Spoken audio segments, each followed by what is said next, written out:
Imagine stepping off a muddy medieval road after a long day's travel. You're cold, your stomach growls with hunger, and in the distance, you finally see the dim glow of a village inn. You might think this is a place of warmth, comfort, and rest, but the reality would be far from the romantic image you may have in mind. Instead of feather beds, warm meals, and peaceful silence, you'd be walking into smoke-filled rooms, questionable food, beds crawling with insects, and company you might not trust with your purse or even your life. Tonight, we're going to explore why you wouldn't last a night in a medieval inn. Welcome to History for Sleep, where we tell the strange, forgotten, and fascinating stories of the past in a calm and soothing way. Whether you listen to unwind, drift off to sleep, or simply enjoy a slower pace of history, you're in the right place. Before we dive in, take a moment to subscribe to the channel so you don't miss any of our nightly journeys into the past. And I'd love to hear from you. What part of history helps you relax the most? Or when do you usually listen to these stories? While falling asleep? Or maybe during a quiet evening? Leave a comment and let me know. As we settle in, remember, inns in the Middle Ages were not the cozy roadside sanctuaries we might expect. They were often crowded, dirty, and even dangerous. And yet, they played a vital role in the rhythm of medieval life, offering shelter to pilgrims, merchants, soldiers, and wanderers of all kinds. Over the course of this story, we'll walk together through every corner of the medieval inn experience, from the food on the table to the straw in the beds, and from the smells in the air to the dangers lurking in the shadows. By the end, you may be grateful for the comfort of your own room tonight. So get comfortable, close your eyes if you'd like, and let us begin our journey into a world where one night in an inn could feel like a lifetime. To understand why medieval inns felt the way they did, we first need to step into the shoes of a traveler in the Middle Ages. Imagine setting out on a journey across rough and often treacherous roads, with no paved highways, no street lamps, and very few maps that could be trusted. Travel was not something people did casually, nor was it a leisure activity for most. Journeys were often forced by necessity, whether for pilgrimage, trade, military service, or family obligation. Each day on the road tested a traveler's endurance, and every night brought the pressing question of where to sleep. The inn, for all its flaws, was sometimes the only option, but it was far from a haven. The roads themselves could be muddy tracks in summer, frozen ruts in winter, or barely navigable stretches at the best of times. Bandits were a constant fear. A lone traveler, or even a small group, risked being ambushed by robbers who preyed on the vulnerable. Even if one made it through the day unharmed, the night presented its own set of dangers. Sleeping in the open left you exposed not only to thieves, but also to wolves, wild dogs, and the bitter elements. Shelter of some kind became essential, and thus the medieval inn was tolerated as a necessary evil. Arriving at an inn often meant relief at having survived the road, but the relief was short-lived. Inns were seldom located where you wanted them to be. They were scattered along trade routes, near markets, or just outside town gates, placed less for the comfort of the traveler and more for the profit of the innkeeper. Some travelers even preferred to seek shelter in monasteries if they could, since monks were known to offer more kindness, food, and cleanliness than the average inn.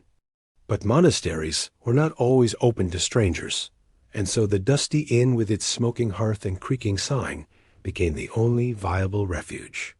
The very idea of comfort in medieval travel was drastically different from what we know today. Horses or carts provided the main means of land travel, but the experience was grueling.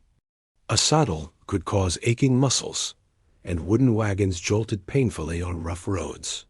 Unlike modern journeys, which are punctuated with stops for food or clean rest areas, medieval travelers had to carry what they could or hope to find some form of sustenance along the way. Even if they arrived at an inn, hunger was not always satisfied, and thirst not always quenched with safety. Food could be scarce, water unsafe, and drinks often of poor quality. Another reality was that not everyone could afford inns. Wealthy merchants or nobles had retinues and servants to arrange accommodations, but ordinary pilgrims or peasants on the move often had no coins to spare.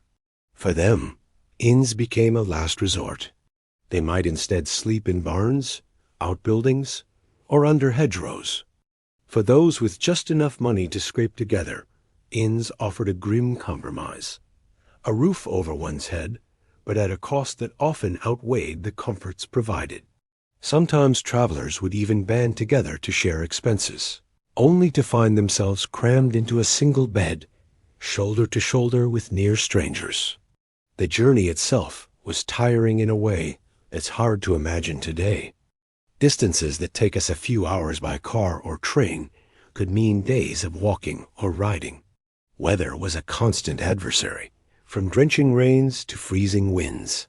Clothing was heavy and offered little protection against the elements, and shoes wore out quickly on rocky ground. By the time travelers reached an inn, they were physically exhausted, but their weariness rarely translated into deep rest. The inn was simply not built for peace or comfort. It was built for profit and survival. Inns also carried reputations, and not always good ones.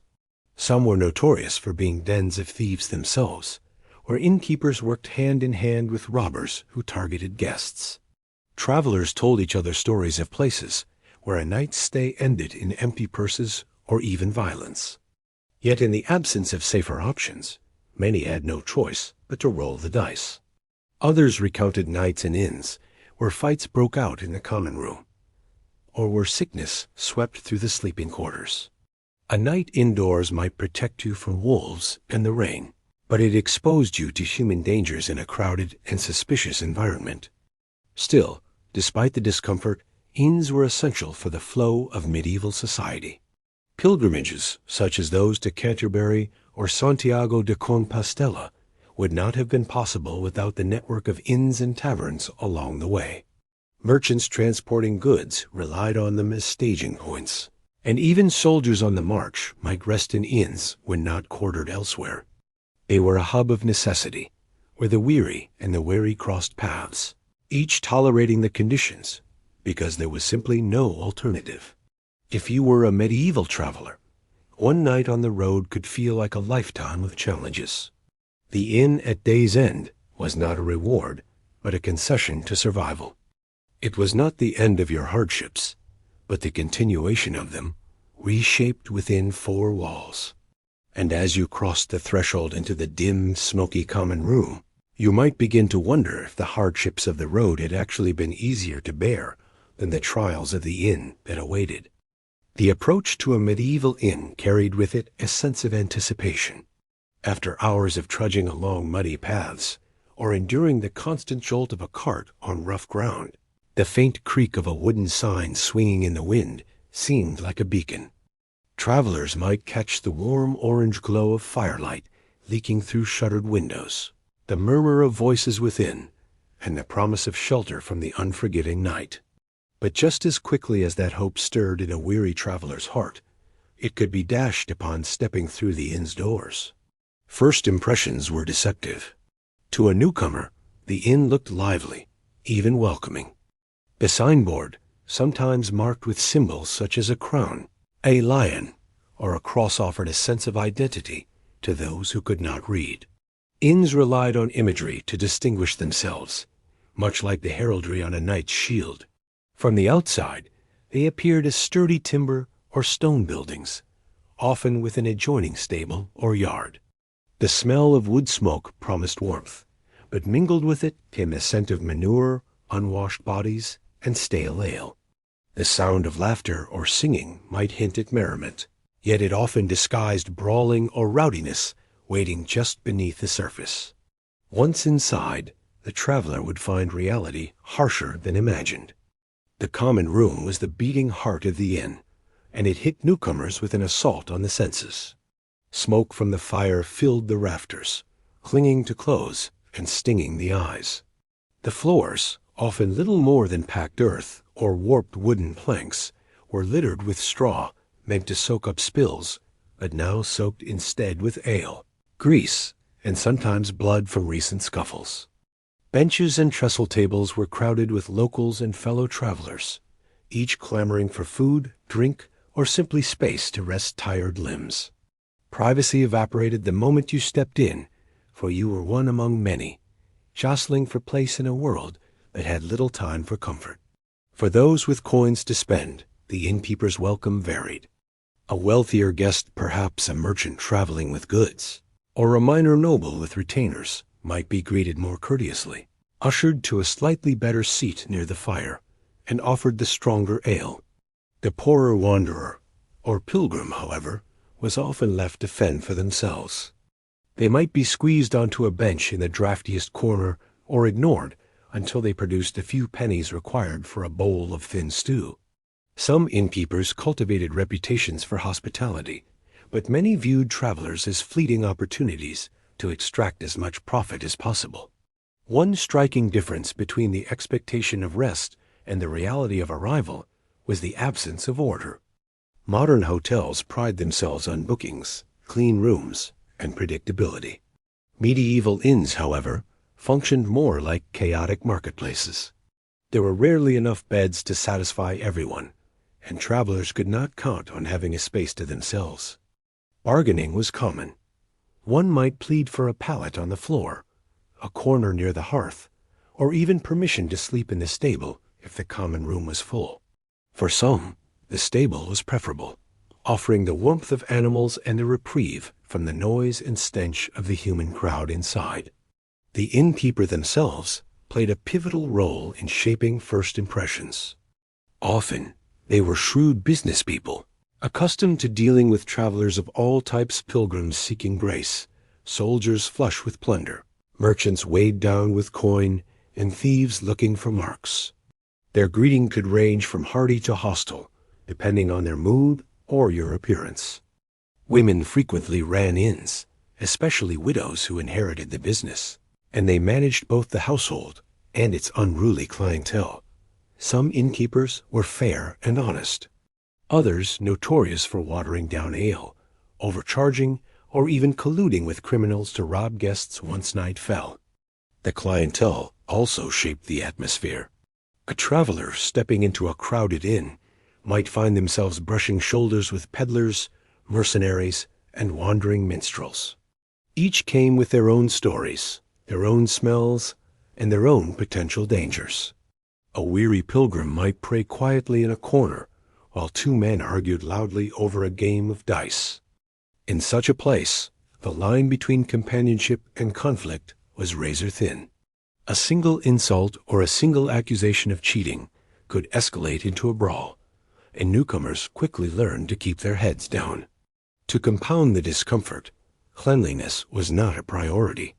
Mud tracked in from boots caked the floor, animals wandered in and out, and smoke clung to every surface. Travelers arriving with wounds or sickness were not uncommon, bringing with them coughs, fevers, or infections that spread easily in the crowded space. Rather than offering relief, the inn often magnified the hardships of the road, presenting them in new forms wrapped within four walls. Still, despite the rough welcome, inns served a purpose. To the exhausted traveler, they were better than sleeping exposed under the stars, vulnerable to bandits and the cold. Even the grimmest inn offered a roof, a fire, and a measure of safety that the wilderness did not. Travelers learned to temper their expectations, understanding that arrival at an inn was not about comfort, but survival. A bowl of stew, however watery, was better than nothing.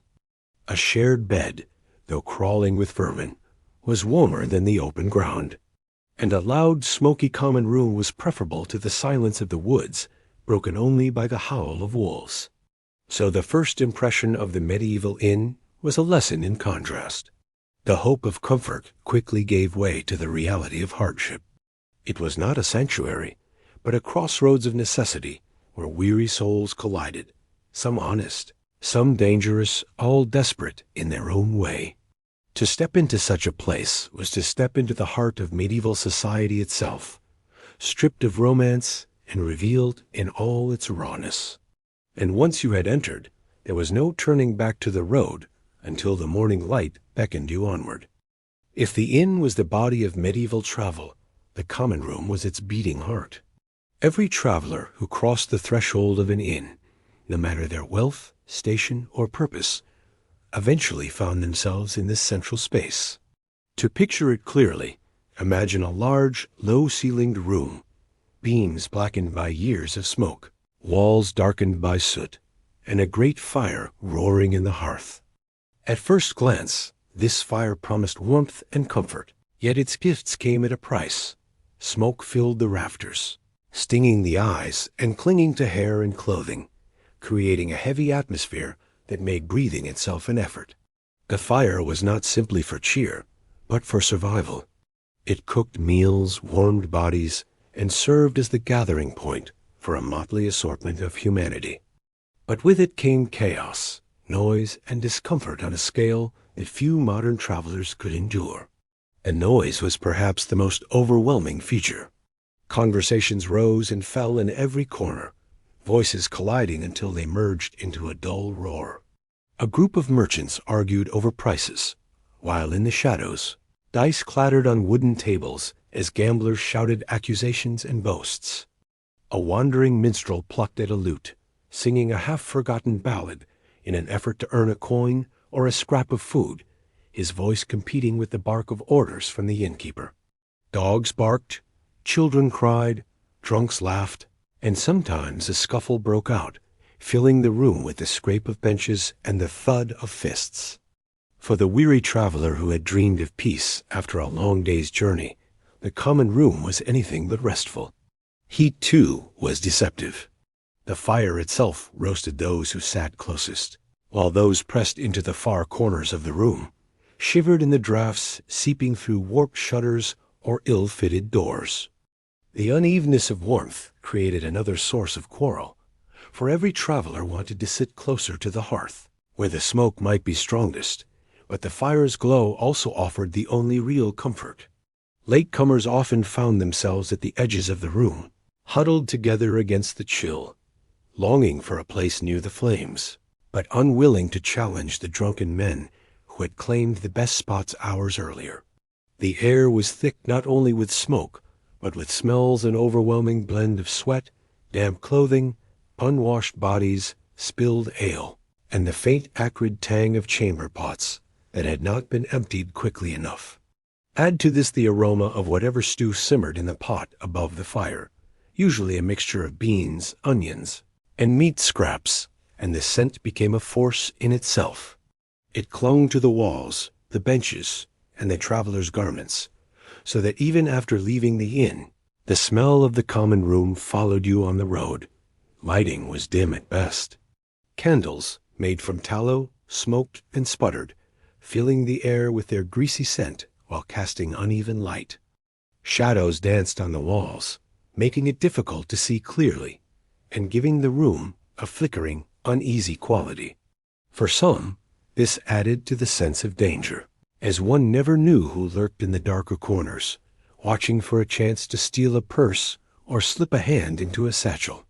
To sleep in the common room, even for those too poor to afford a bed, was to sleep with one eye open. Furniture was rough and functional, never comfortable. Wooden benches, often uneven and splintered, served the many, while tables were little more than heavy planks balanced on trestles. Travelers sat shoulder to shoulder, pressed tightly against strangers whose manners could be questionable at best. Elbows jostled, food was spilled, and tempers flared easily in such cramped quarters. The common room was not designed for leisure, but for necessity, a space to feed, to drink, to rest briefly before collapsing on a straw pallet, and to share in the weary camaraderie of those on the road. Yet, for all its hardships, the common room was also a place of stories. Travelers swapped tales of distant towns, of treacherous roads, of robberies narrowly avoided, and of saints who performed miracles for pilgrims. Minstrels spread news through song, recounting battles fought, kings crowned, or scandals whispered from court. The common room, in its smoky haze, functioned as an informal hub of communication, where those cut off from letters and newspapers could hear of the wider world. In this sense, it offered something invaluable: connection. For all its discomforts, many travelers left inns knowing more of the world than when they entered, though at the cost of a restless night and aching lungs. Conflict was never far away, however. The mixture of strong drink, gambling, and cramped quarters meant that disagreements could ignite with little warning. A spilled mug of ale, a misinterpreted glance, or a suspected cheat in a game of dice could turn a crowded common room into a battlefield. Benches overturned, fists flew, and knives sometimes flashed. The innkeeper or staff might intervene, but often they lacked the authority or strength to quell such fights quickly. Guests learned to duck out of the way or cling tightly to their belongings in the chaos. For those who had coin enough to afford a private chamber, the common room was still unavoidable. Meals were served there, and warmth could only be found at its fire. Even the wealthier classes had to pass through this storm of humanity, enduring its sights, sounds, and smells before retreating upstairs to their own less crowded quarters. For the majority, however, the common room was both dining hall and dormitory, a place to eat, drink, and sleep all in one, no matter the discomfort. The common room of a medieval inn was a contradiction, a place of life and connection, but also of danger and misery. It was noisy, smoky, and crowded, and yet it was indispensable. Without it, the inn was nothing more than a building. With it, the inn became a crucible where travelers from every walk of life mixed, for better or worse. To survive one night, there required patience, resilience, and a willingness to accept conditions that would drive most modern travelers back out the door and into the cold night. For the medieval traveler, however, it was simply part of the journey, a reminder that the road did not end at the threshold of the inn, but carried on within its walls. If the common room was the heart of the inn, the food was its uncertain soul. For the weary traveler, hunger gnawed as fiercely as the cold or fatigue, and the promise of a hot meal was one of the few comforts an inn could reliably provide. Yet what awaited in the smoky hall was rarely a feast, and often not even satisfying. The medieval inn was no banquet hall. It was a place where sustenance was stretched as far as possible, flavor sacrificed to survival, and freshness a luxury few could afford. To sit at an inn's rough-hewn table was to gamble with both one's appetite and one's stomach. The staple of most inn meals was stew. Always stew. Into the great iron cauldron over the fire went whatever the innkeeper had managed to procure that day: beans, lentils, cabbage, onions, roots, and if luck favored, scraps of meat. But meat was rarely fresh. More often it was salted pork, smoked fish, or cuts from an animal that had already hung too long. The cauldron never truly emptied. Instead, it simmered endlessly, with new ingredients added as old ones were ladled out. This perpetual stew could go on for weeks, sometimes months, absorbing every flavor and every impurity until the broth became a murky mixture that carried as much risk as nourishment. Travelers who ate heartily one night might spend the next day doubled over, cursing the stew that had seemed so warm and welcome at first bite. Bread, too, was a constant but unreliable companion. The wealthy might bring their own loaves, soft and white, baked with refined flour. At the inn, however, bread was usually coarse, dark, and stale. Made from barley, rye, or oats, it was heavy and filled the stomach without delighting it. Fresh loaves were rare. More often, travelers gnawed at hardened crusts, sometimes softened with broth, sometimes used as trenchers' edible plates that soaked up greasy stew before being eaten or discarded. In poorer inns, bread might be adulterated with ground peas, beans, or even sawdust to stretch the flour further. A hungry traveler ate without complaint, but the disappointment lingered with every chew. The absence of variety was striking. Today, we might think of a menu as offering choices, but the medieval inn had no such luxury. The stew was the stew, the bread was the bread, and if you wanted more, you paid more. On better days, a wedge of cheese might appear sharp and pungent, or a pie filled with meat scraps and spices. Fish was common on fasting days, though it was often salted so heavily that it left one thirstier than before. Fresh vegetables were seasonal and sparse, reserved for those who could pay, or those who arrived before the pot emptied. For most, the meal was the same every night, and the hope of variety dwindled with each spoonful. The risk of food poisoning was ever present. Inns were not known for cleanliness, and food preparation often ignored basic hygiene. Meat could be undercooked, water contaminated, and ingredients spoiled long before they reached the pot. Spices, when available, were not used to enhance flavor so much as to mask rot. Pepper, cinnamon, and cloves were expensive luxuries, so most inns relied on cheaper flavorings like onions, garlic, and leeks to disguise whatever the stew contained.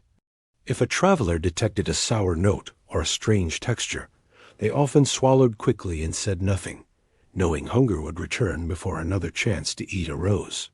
Drinks accompanied every meal, but here too danger lurked.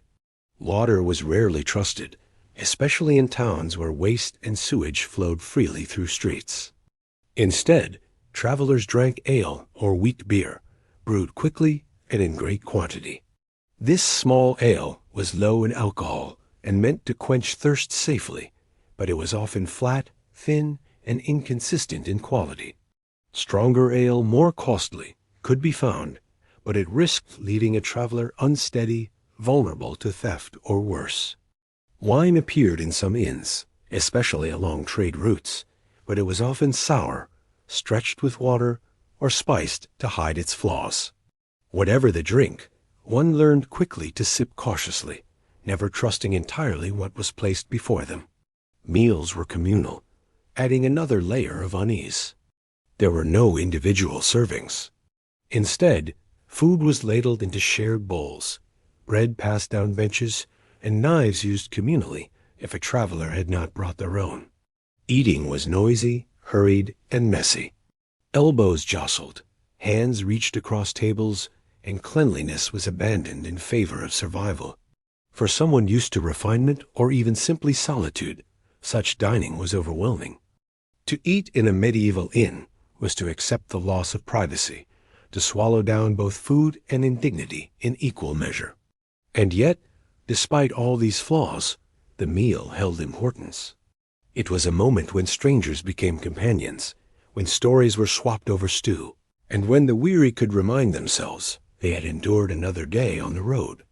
A bowl of questionable broth might not inspire gratitude in a modern traveler, but to the medieval wanderer, it was proof of survival.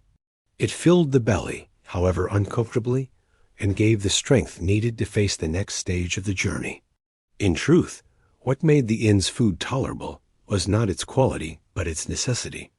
On the road, one could not carry enough supplies for long.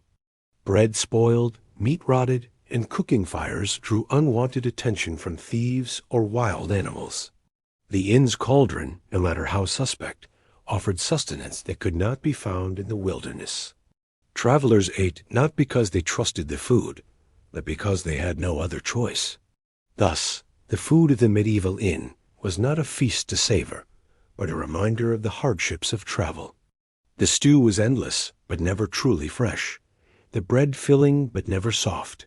The drink wet, but rarely pure. And yet, for the traveler who had trudged through miles of mud, braved the threat of bandits, and arrived weary and famished, these meager offerings kept body and spirit alive. Survival, after all, was the only real flavor on the menu. No discussion of medieval inns would be complete without examining the drinks placed before their weary guests. To the modern mind, a refreshing glass of clean water might be the first thought when quenching thirst after a long day's travel. But in the Middle Ages, water was rarely trusted. Rivers and wells were often polluted with waste, runoff from towns, and even carcasses of animals upstream. To drink water was to risk illness, dysentery, or worse.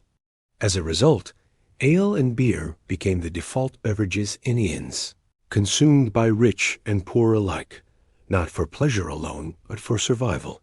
The most common drink was small ale, a weakly brewed concoction with very low alcohol content. It was produced quickly, often within a day or two, and served more as nourishment than indulgence. Thick and sometimes cloudy, it lacked the sparkle or flavor of modern beers, but it was safer than water and provided a measure of calories. Brewed from barley or oats, flavored with herbs when hops were scarce, small ale was consumed in staggering quantities.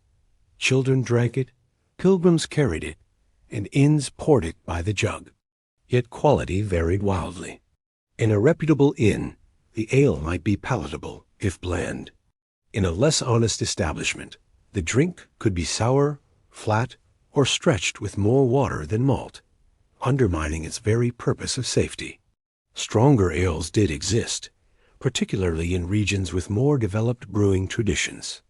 These had higher alcohol content and were richer in flavor, offering genuine warmth and comfort. However, they were more expensive and not always available.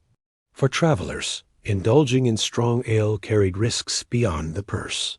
A man who drank too freely left himself vulnerable in the crowded common room, where theft, deceit, or violence awaited the inebriated.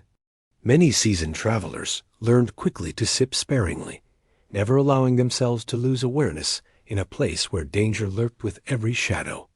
Wine, though less common, appeared in inns located along trade routes or in regions of viticulture such as France, Italy, and parts of Germany. Pilgrims traveling southward might encounter taverns offering sour red wines or watered-down whites. Much like ale, quality depended on the honesty of the innkeeper. Wines could be mixed with water, flavored with spices, or left to sour before being sold to the unwary. Spiced wine, known as hippocras, was a luxury for the wealthy, combining sweetness with exotic flavors such as cinnamon or ginger. Most travelers, however, drank the rougher stuff, often wincing as it slid down their throats, yet grateful to avoid the dangers of untreated water. Herbal concoctions, too, appeared on the tables of inns. Known as possets or cordials, these drinks combined hot milk, ale, or wine with herbs, honey, and sometimes eggs. They were consumed as remedies for colds, fevers, or sleeplessness, though their effectiveness was questionable. Still, to a traveler weakened by the road, even the placebo effect of a warm, spiced drink might have brought comfort, if only briefly. Honeyed mead was occasionally available, though rarer and more expensive, tied to seasonal production and regional traditions. Contamination, however, was an ever-present danger. Brewing did not eliminate all risks, especially when cleanliness was neglected. Ale stored in poorly washed barrels could acquire foul flavors or harbor bacteria. Jugs and cups shared communally passed germs from one traveler to another. Drinking vessels themselves were often wooden, porous, and difficult to clean. A traveler who drank heartily at one inn might fall ill the next day, the cause hidden in the unseen filth of the common mug. Yet even with these dangers, ale remained safer than untreated water, and so the cycle continued. The rituals of drinking were as important as the drink itself. To sit with others, sharing a jug of ale, was a gesture of companionship. Deals were struck over drinks, songs sung, and friendships forged. The common room's noise grew loudest when the ale flowed freely, and disputes often began with the tankard tipped too quickly. Drinking was both a balm and a spark, soothing weariness while igniting tempers. A seasoned traveler might nurse a single mug through the evening, watching others drink to excess, knowing well that sobriety was the shield against both theft and humiliation. Children and the elderly were not excluded from this culture. Small ale was weak enough to be considered safe for all ages, and so families traveling together would drink from the same pot. Even monks and nuns on pilgrimage partook, though they often preferred the offerings of monasteries to those of roadside inns. The universality of ale meant it transcended social boundaries. Everyone drank it, though not everyone drank the same quality. And yet, for all its flaws, the drink at a medieval inn was indispensable. To sip from a cup, however foul the taste, was to remind oneself of survival. The ale soothed parched throats, replenished weary bodies, and offered a moment of solace in an otherwise unforgiving journey. For the traveler who had trudged miles through mud, faced the threat of bandits, and endured the smoke of the common room, even weak ale carried the weight of necessity. It was not luxury. It was life preserved in liquid form. In the end, the drinks of the medieval inn symbolized the paradox of the entire experience, a place where relief came tangled with discomfort, where safety came mixed with risk, and where survival was won not through comfort but through endurance. To raise a cup in such a place was to toast not to pleasure, but to the simple act of making it through another day on the road. When the noise of the common room grew too heavy, and the weariness of the road weighed down every limb, a traveler naturally turned their thoughts toward sleep. After all, wasn't the promise of a bed the very reason inns existed? Yet in a medieval inn, the bed was no sanctuary. For many, it was the cruelest disappointment of all. What awaited was not the soft embrace of a private mattress, but rather a rough pallet of straw, shared sheets, crawling vermin, and the uneasy company of strangers. To lie down in such conditions was to accept that the road, as hardships, had simply followed you inside. The typical bed in a medieval inn was crude at best.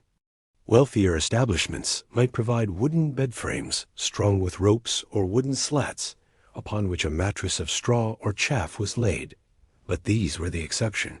More commonly, one found nothing more than a simple pile of straw on the floor, perhaps covered with a coarse woolen blanket, if any blanket at all.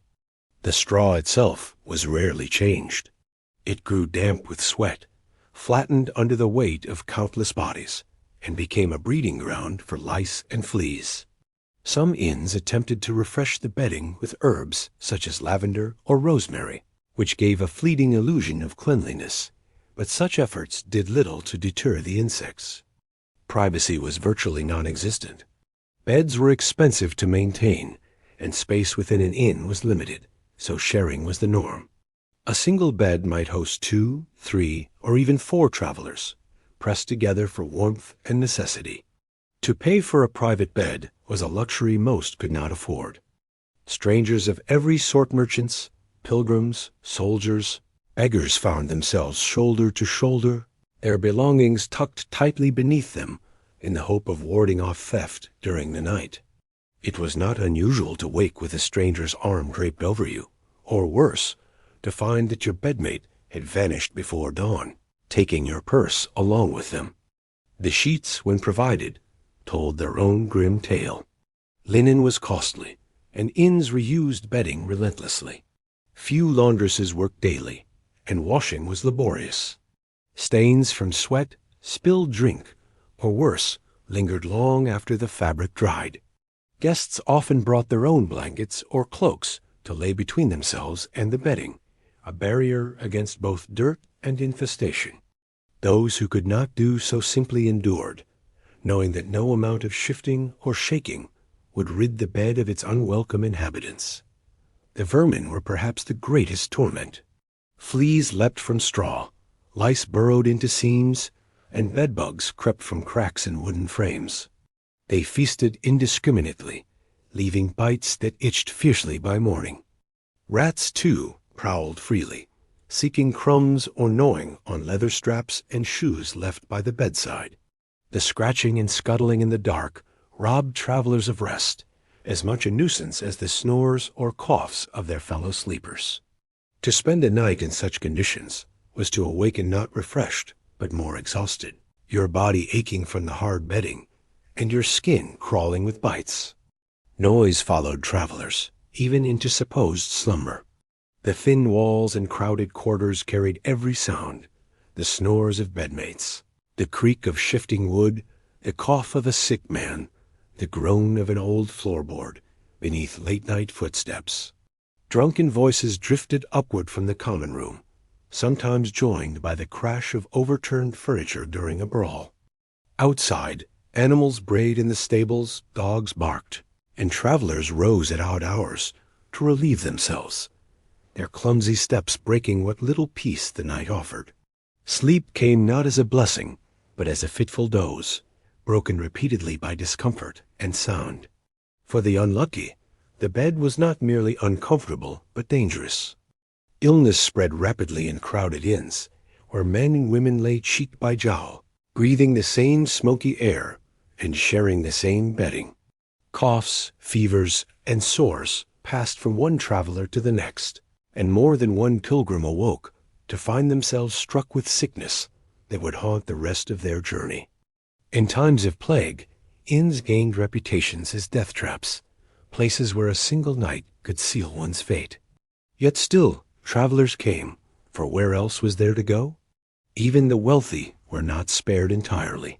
Though they might secure a chamber of their own, with a bed frame and fresh linens, they still faced the limitations of the age. Their beds were firmer, their straw cleaner, but vermin and drafts still intruded. And unless they traveled with servants to maintain their bedding, even nobles found themselves scratching at flea bites by morning. The luxury was relative, not absolute. It is worth remembering that expectations were different. To a modern traveler, the conditions seem unbearable, but to a medieval pilgrim or merchant, they were simply part of the rhythm of life. Complaints were common, yet resignation was stronger. The bed was uncomfortable, yes, but it was safer than the open ground, where wolves prowled and thieves lurked. It was warmer than a hedge, drier than a ditch, and at least sheltered from the rain. Comfort was not measured in softness or privacy, but in survival and endurance. So the medieval inn bed was a paradox, a place of rest that rarely refreshed, a space of shelter that carried its own dangers. It was shared when one longed for solitude, dirty when one longed for cleanliness, noisy when one longed for silence. And yet, every weary traveler eventually sank into its straw, pulled a ragged blanket to their chin, and closed their eyes, hoping for enough sleep to carry them through the next day's miles. For in the end, the inn's bed was not a promise of comfort, but a reminder of endurance, the traveler's burden, carried even into the night. In the modern world, privacy is often taken for granted. A locked hotel door, a room of one's own, even a curtain drawn across a window, all these give us the sense of solitude and safety. But in the medieval inn, such notions were nearly absent.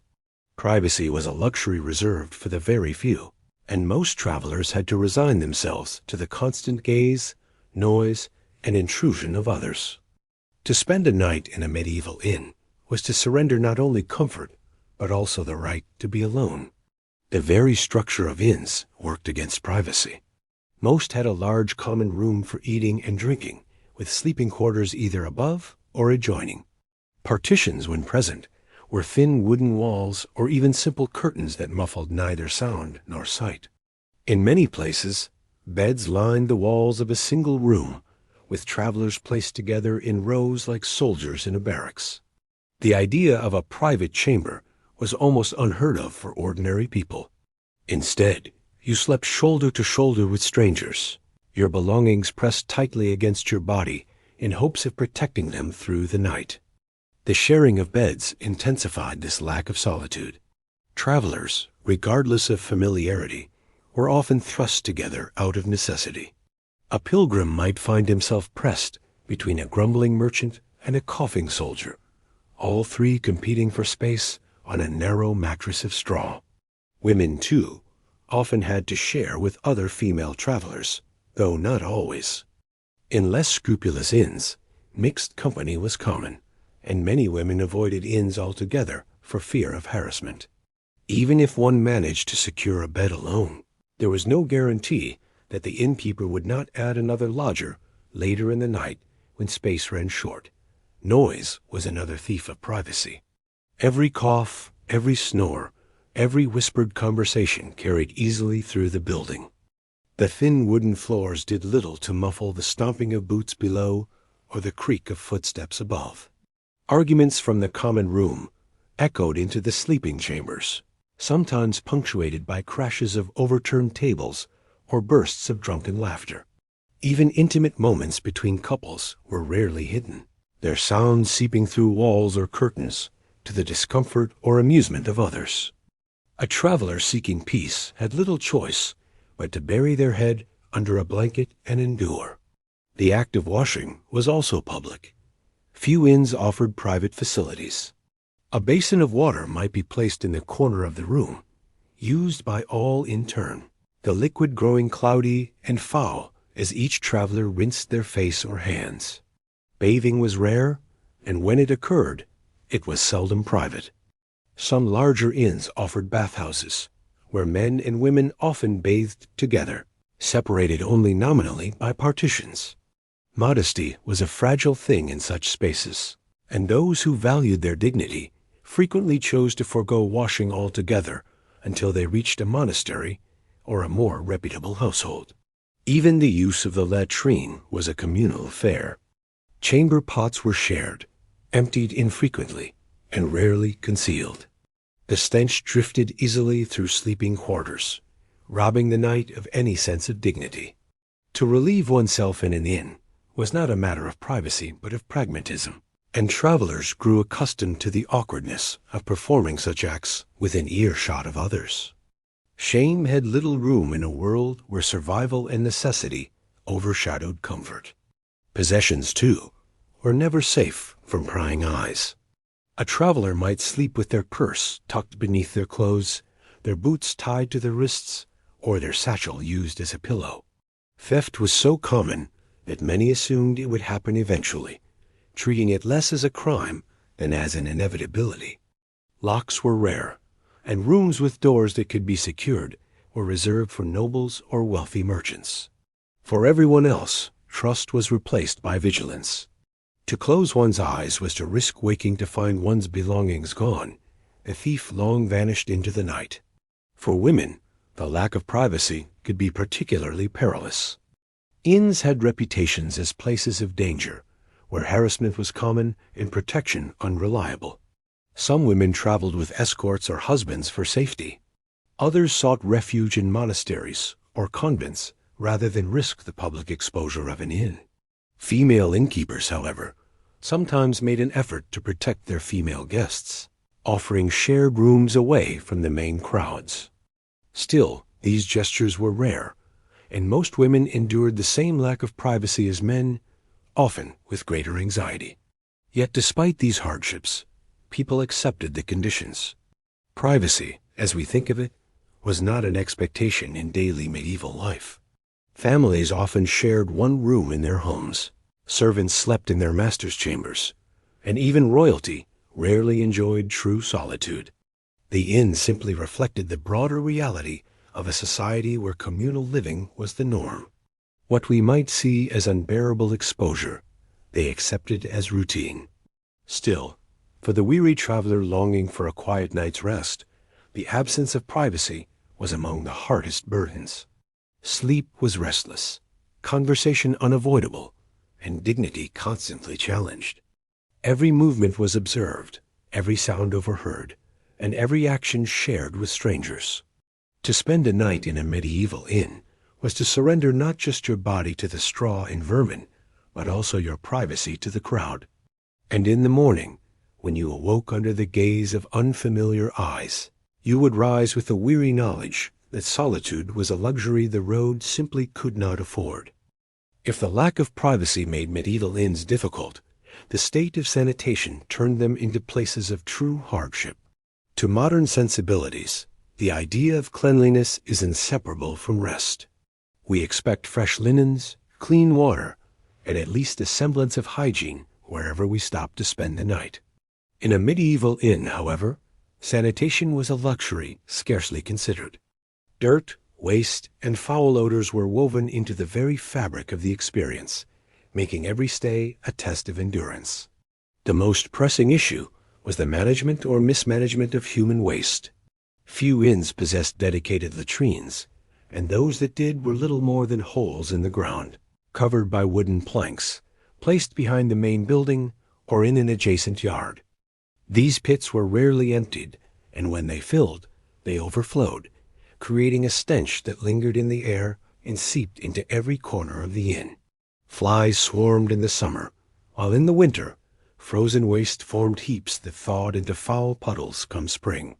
The unlucky traveler who visited such facilities often returned with shoes caked in filth, spreading the mess back into the inn itself. More commonly, inns relied on chamber pots. These simple vessels were placed in corners of rooms or under beds, used by all who stayed. At night, when the common room or dormitory was packed with sleepers, the sound of scraping pots and hurried relief was a constant reminder that privacy and cleanliness were absent luxuries. By morning, the pots overflowed, and it fell to the inn's staff-off servants, or even children, to carry them outside and dump them into ditches, rivers, or the street. Inevitably, spillage occurred, leaving streaks of waste that mingled with the mud and straw underfoot. The smell was inescapable, clinging to clothes and hair, lingering in the nostrils long after a traveler departed. Washing was little better. A basin of water might be placed in the common room or upstairs, meant for the collective use of all travelers. By the time a weary guest arrived, the water was usually murky with grime, used again and again by dozens of unwashed hands and faces. Soap was a rare commodity, often reserved for the wealthy, so most travelers contented themselves with a quick splash, more symbolic than effective.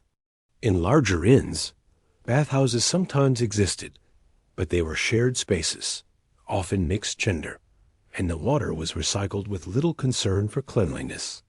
To immerse oneself in such a bath was to mingle with the filth of others, and many preferred to remain unwashed rather than risk infection. Animals added another layer of filth. Inns catered not only to human travelers, but also to their horses, mules, dogs, and livestock. The stable yard was thick with manure, which inevitably found its way inside on the boots of guests and staff. Chickens sometimes wandered freely through the common room, leaving droppings among the rushes strewn on the floor. Cats and dogs scavenged under tables, gnawing on scraps or fighting over bones. In winter, animals were sometimes brought indoors for warmth, their smells and sounds mingling with the human crowd. To sit in a medieval inn was to exist in a haze of odors, half animal and half human, with little hope of escape. Vermin thrived in these conditions. Rats scurried through the rafters and across the floors, feeding on spilled grain or gnawing at wooden beams. Fleas and lice infested bedding, while flies buzzed incessantly around food and waste. Even the best inns could not keep them out, for the structures themselves, timber, and wattle and daub walls. Thatched roofs, uneven floors offered countless places for pests to hide. Travelers learned to accept their presence, scratching at bites in silence, for complaint brought no remedy. The smells were overpowering. Smoke from the hearth mixed with the sour tongue of unwashed bodies, the stench of chamber pots, and the damp odor of rotting straw. In summer, when heat intensified everything, the atmosphere became unbearable. In winter, though the cold masked some smells, the air grew heavy with damp clothing, wet boots, and mildew. To breathe in a medieval inn was to inhale a tapestry of foulness, layered and unrelenting. Yet it was considered normal, for travelers knew no alternative. A clean-smelling inn would have been regarded as suspiciously strange, perhaps even too costly for the common guest. The danger of disease was ever present. Dysentery, typhus, and other illnesses spread quickly in such crowded, unsanitary conditions. A single sick guest could infect dozens, and inns often gained reputations as places where ailments took root. Pilgrims traveling to holy shrines sometimes brought sickness with them, believing divine intervention would cure them, but instead spreading it to fellow travelers in cramped, filthy quarters. For many, the inn was not just a place of rest, but a breeding ground for maladies that could end journeys and lives prematurely. And yet, inns endured, and travelers continued to crowd into them. Sanitation was poor, but it was no worse than conditions in most medieval towns, where waste ran freely in the streets and clean water was scarce. For those on the road, the inn's filth was simply part of the wider reality of life. To expect cleanliness would have been as unrealistic as expecting silence or solitude. Instead, travelers accepted the smells, the vermin, and the overflowing waste as the price of shelter. In truth, the filth of the medieval inn tells us more about endurance than despair.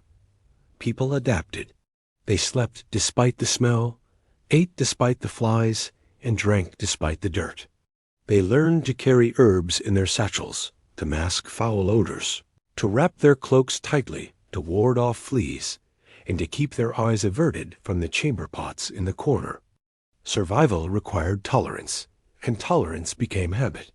To last even a single night in such conditions demanded not only physical resilience, but also a hardening of the mind. So it was that the medieval inn, with its overflowing waste and grimy basins, became a mirror of its world, a place where filth was normal, discomfort unavoidable, and endurance the only real comfort available. For the weary traveler, the lesson was simple. You did not come to an inn for cleanliness. You came because it was the only shelter the road offered. If the smoke, noise, and foul odors of a medieval inn wore down the spirit, the vermin wore down the body.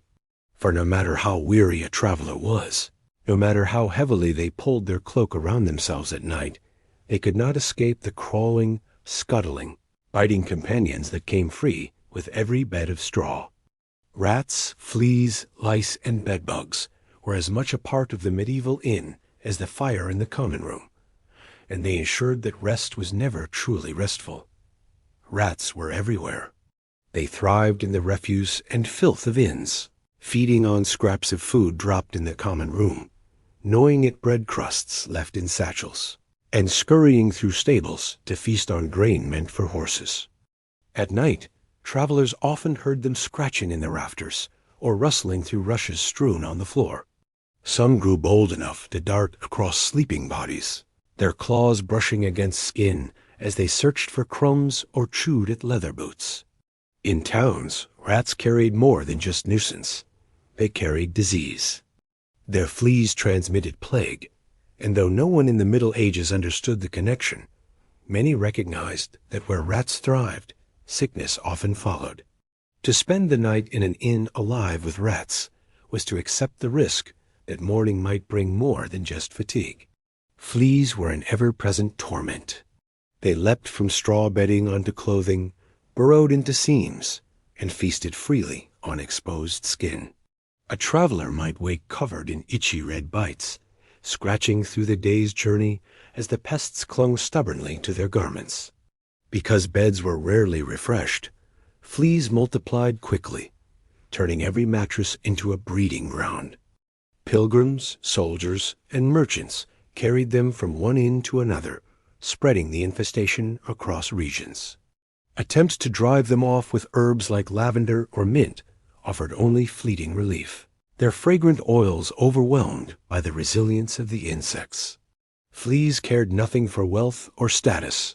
They bit all equally, ensuring that even nobles found themselves scratching by dawn.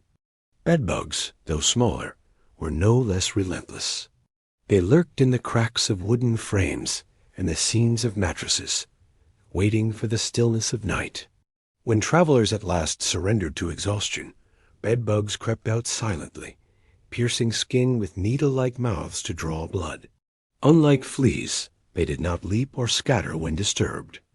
They left behind trails of bites, often in lines along the arms or neck, along with stains on the sheets that betrayed their presence. Guests cursed them in the morning, but could do little to avoid them. To stay in an inn was to invite their company. There was no alternative. Lice added another misery. Carried in hair and clothing, they spread easily in the crowded conditions of inns, where strangers shared beds, benches, and blankets. To scratch at lice was as common as coughing in smoke-filled air, a habit so ordinary that few commented on it. Yet lice brought not only itching, but also disease, transmitting fevers that swept through travelers, who had little defense against them. Shaving one's head was sometimes a remedy, but on the road such precautions were rare, and most endured the constant irritation with stoic resignation. The psychological toll of vermin was as heavy as the physical. To lie in the dark, hearing rats scuttle, and feeling unseen insects crawl over one's skin made true rest impossible. Sleep came fitfully, broken by sudden jerks and constant scratching. Many travelers wrapped themselves tightly in cloaks, hoping to create barriers against bites, while others placed their belongings on the bed to serve as makeshift shields. Some even preferred the stable, choosing to sleep near animals rather than endure the torment of vermin indoors. Yet no matter the choice, vermin found their way in. Attempts to control them were crude and often ineffective. Cats prowled inns in search of rats, but they could not keep up with the sheer number. Dogs barked and chased, yet rats always returned. Herbs scattered in bedding offered fleeting fragrance, not true protection. Fires were sometimes lit beneath bed frames to smoke out insects, but such measures were impractical for crowded inns. In truth, there was little to be done. Vermin were part of the landscape, tolerated because they could not be eradicated. Despite their ubiquity, vermin carried meaning beyond mere discomfort. They were reminders of the fragility of the body, of the ease with which illness and misery spread. They stripped away illusions of safety, showing travelers that even within the walls of an inn, they were still at the mercy of the world's smallest adversaries. To endure them was to accept the reality of life on the road. Hardship came in many forms, not all visible, and survival demanded endurance on every level. For the medieval traveler, awakening with bites, scratches, and the lingering memory of tiny feet scuttling across their skin was simply part of the experience. Complaints were common, but acceptance was stronger, for there was no alternative. To refuse the bed was to face the cold and wolves outside. To accept it was to embrace discomfort as the price of shelter. And so they scratched, cursed, and carried on, their bodies marked by vermin, just as their spirits were marked by the endless endurance of travel. Thus, the medieval inn, with its rats in the rafters and fleas in the straw, was no place of rest. It was a place of trial, where vermin kept watch as constant companions, reminding all who lay there that safety and comfort were distant luxuries, far beyond the reach of a single night on the road. If filth and vermin made medieval inns uncomfortable, the danger of violence and theft made them downright perilous.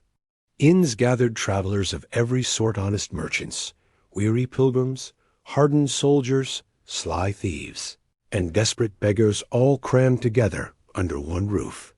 This chaotic mix created a volatile atmosphere where trust was scarce, tempers ran hot, and danger lurked in every corner. To sleep in a medieval inn was not only to endure discomfort, but also to gamble with one's safety. Theft was the most common threat. With strangers sleeping side by side, possessions became easy targets. A purse tucked under a pillow might vanish before morning, and a traveler who drifted too deeply into sleep risked waking to find their boots, cloak, or satchel gone. Experienced travelers clutched their belongings tightly, using them as pillows or tying them to their bodies with cord. Some even slept with daggers drawn beneath their cloaks, ready to defend their possessions if need arose. Yet caution was no guarantee, for thieves were practiced, slipping through crowded rooms in the dark, lifting coins with silent fingers, and vanishing before dawn. More troubling still were rumors of innkeepers themselves colluding with thieves, arranging for unsuspecting guests to be robbed after they had paid for their meal and bed. Violence was never far away. The common room, filled with ale, dice games, and simmering tensions, often erupted into brawls. A careless word, an accusation of cheating, or a drunken stumble could spark a fight that spread like wildfire.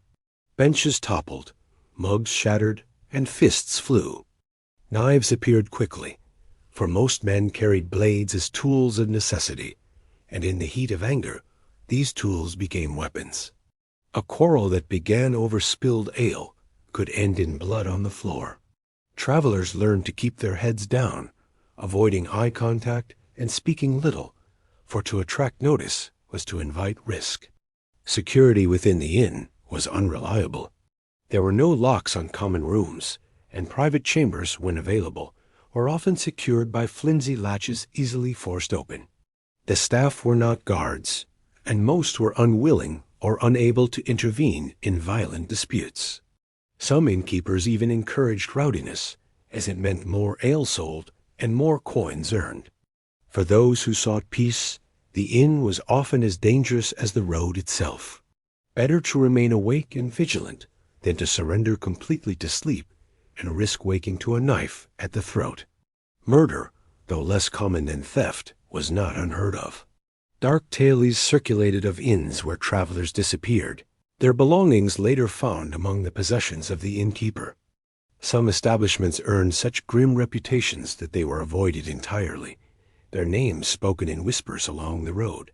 Whether all such tales were true or exaggerated by fearful rumor, they reflected the reality that inns could be dangerous places where the line between host and predator blurred. The desperate poor, tempted by the wealth of passing merchants or pilgrims, sometimes turned to robbery and worse, seeing opportunity in the vulnerability of strangers who could vanish without a trace. Women faced particular dangers.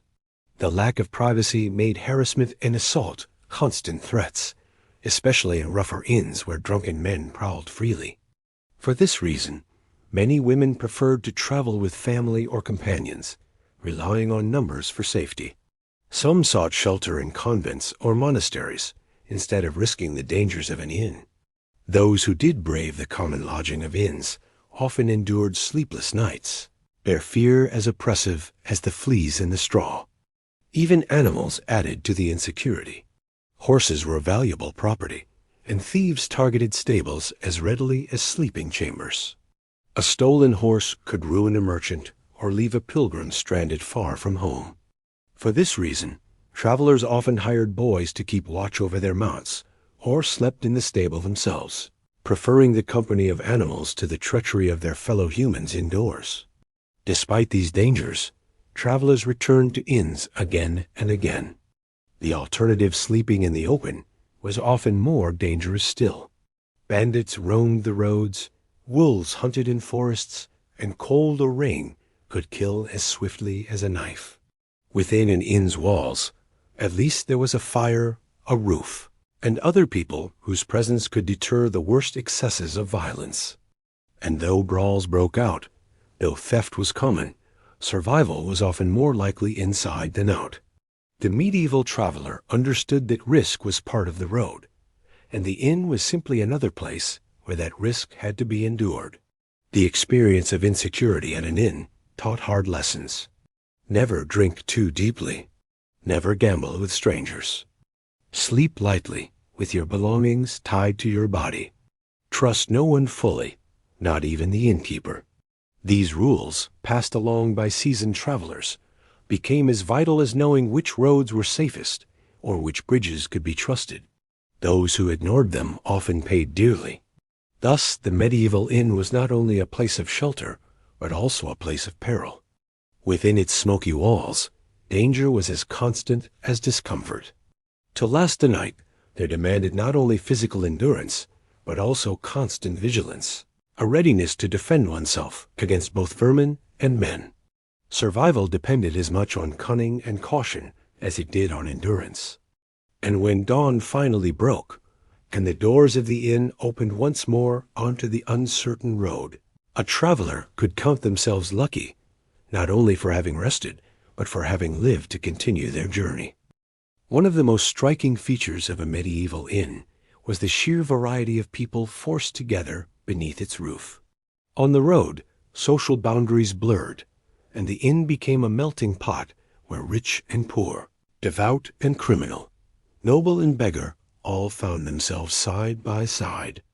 The social mix made every inn a stage where human nature revealed itself in all its contradictions, piety next to vice, generosity beside greed, and camaraderie shadowed by suspicion. Merchants were among the most common guests. They traveled with carts of cloth, barrels of wine, sacks of grain, or bundles of furs, their livelihoods tied to the dangerous networks of medieval trade. Inns offered them a place to rest, conduct business, and protect their goods, at least as much as protection could be expected. Merchants often gathered in corners to discuss routes, prices, and news from distant markets, their conversations carried out in hushed tones to avoid the ears of thieves. Some traveled with apprentices or guards, men who kept close watch over their master's belongings while the merchants themselves sipped cautiously at their ale. To many travelers, the presence of merchants was both a blessing and a curse, a sign of prosperity and safety, but also a beacon that drew thieves to the inn like moths to a flame. Pilgrims brought a different energy. They were often poor, dressed in simple cloaks and carrying little more than a walking staff, a satchel, and a token of their holy destination, perhaps a scalloped shell for Santiago or a badge for Canterbury. Pilgrims filled inns with prayers, stories of shrines, and sometimes with songs of devotion. Yet their presence did not guarantee virtue. Some were genuine seekers of faith, enduring hardship for the sake of salvation. Others were vagabonds disguised as pilgrims, using their supposed holiness as cover while they begged, stole, or cheated. To sit at a table with pilgrims was to encounter the full spectrum of human sincerity and deceit, all cloaked in the same garb of piety. Soldiers and mercenaries often occupied the rougher inns. Loud, rowdy, and accustomed to violence, they carried the energy of the battlefield into the common room. Their coin was plentiful when war paid well, but scarce in times of peace, leading them to gamble, drink, and stir trouble. Many innkeepers dreaded their arrival, for soldiers brought both profit and danger. To other travelers, their presence was unsettling, a reminder that safety was fragile and that the inn could erupt into violence at any moment. Yet, paradoxically, some found comfort in their company, believing that armed men deterred bandits and other predators. Thieves, of course, were never far away. Some lurked on the roads outside, waiting to rob travelers as they left in the early morning. Others infiltrated the inns themselves, blending in as poor travelers, only to slip away with purses or goods in the night. Rumors abounded of entire bands of rogues who operated out of certain inns, protected by unscrupulous innkeepers who shared in their spoils. Travelers traded warnings about such places, passing along names like curses, though desperation often forced people to stop there anyway. In the dim corners of the common room, thieves watched closely, waiting for a merchant to drink too much or a pilgrim to doze off with his satchel exposed.